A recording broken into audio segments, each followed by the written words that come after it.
L'image est une illusion, une trahison. Platon le dit et Magritte aussi. Je vous explique.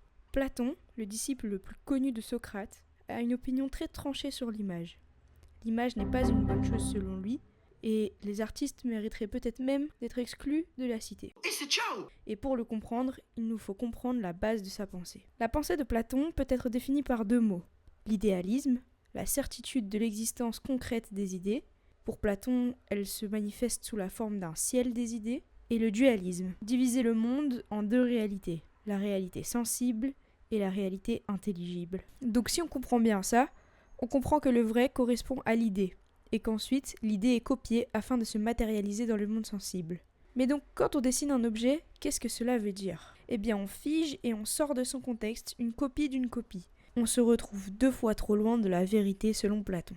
L'artiste est donc un ignorant qui se prend pour un savant. Surtout qu'il veut plaire avec son art, il montre ce qu'on veut voir. Donc dans le monde idéal de Platon, l'art est contrôlé, voire censuré.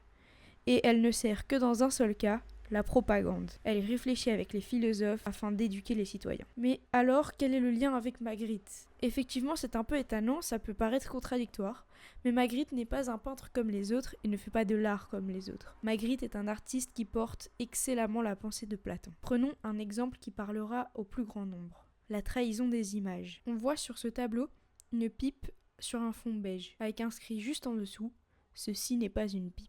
Que faut-il croire ? Eh bien, le titre parle pour lui-même. La trahison des images au pluriel, donc toutes les images. Et effectivement, ce que l'on voit sur le tableau n'est pas une pipe. C'est une peinture représentant une pipe physique qui elle-même est la traduction d'une idée. Je pense que maintenant, le lien avec Platon paraît évident. Et ce n'est pas la seule fois qu'on peut associer Platon et Magritte. Alors certes, Magritte est un artiste, mais peut-être que Platon aurait aimé sa démarche. Qui sait ?